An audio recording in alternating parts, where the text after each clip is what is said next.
नमस्ते साथीहरू तपाईहरुले जुनसुकै ब्याङ्कमा तपाईले आफ्नो डिम्याट खाता खोल्नु भएको छ।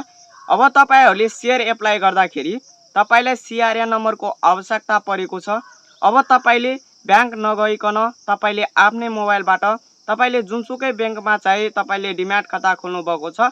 तपाईले आफ्नै मोबाइलबाट सीआरएन नम्बर कसरी पत्ता लगाउन सक्नुहुन्छ आजको यस भिडियोमा मैले तपाईलाई बताउन गइरहेको छु। साथीहरु यो विषयमा मैले युट्युबमा थुप्रै भिडियोहरु पनि हेरे, नेपालमा पनि थुप्रै युट्युबरहरुले यसको बारेमा भिडियो बनाएको छ। तर मैले धेरै भिडियोहरुमा धेरै डिफल्ट पाए। अब उहाँहरुले भन्नुहुन्छ कि वेबसाइटमा गएर त्यहाँ माई बैंक रिक्वेस्टमा गएर त्यहाँ कोडहरुमा हेर्नु पर्छ। तर वास्तवमा हेर्दाखेरि त्यस्तो सीआरएन नम्बर पुरै रियल तरिकाले देखाइरहेको छैन।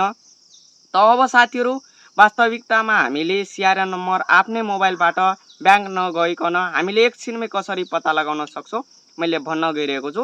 त साथीहरु भिडियोलाई अन्तिमसम्म हेर्दिनु होला। साथीहरु हामीले आफ्नुले जुनसुकै ब्याङ्कमा डिम्याट एकाउन्ट हामीले खोलेको छौं, हामीले सीआरएन नम्बर पत्ता लगाउनको लागि हामीले त्यो ब्याङ्ककै कस्टमर केयरमा कल गर्नुपर्ने हुन्छन् अथवा तपाईले त्यो ब्याङ्कको कस्टमर च्याट सपोर्टमा तपाईले जानु होला।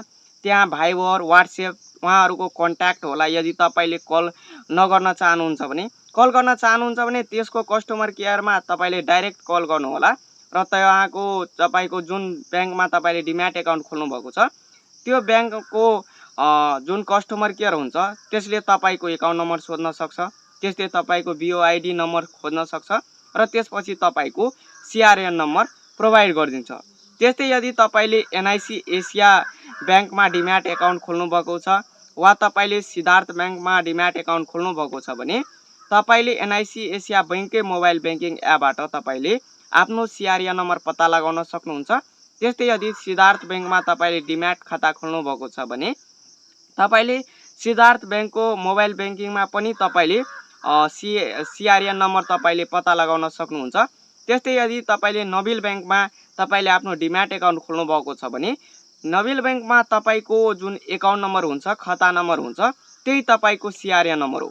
तपाईले त्यही आफ्नो खाता नम्बरलाई तपाईले शेयर भर्दाखेरि तपाईले सीआरएन नम्बरमा राखेर तपाईले एप्लाई गर्नु होला, तपाईको शेयर एप्लाई भइहाल्छ। त साथीहरु यो थियो एउटा महत्त्वपूर्ण जानकारी। तपाईहरुलाई मलाई एउटा सानो जानकारी दिनु थियो। तपाईहरुलाई यो भिडियो कस्तो लाग्यो कमेन्ट सेक्सनमा कमेन्ट गरिदिनु होला। च्यानललाई सब्स्क्राइब गर्न नभुल्नु होला। हस् धन्यवाद साथीहरु। मिलाउला अग्लो भिडियोमा। जय नेपाल।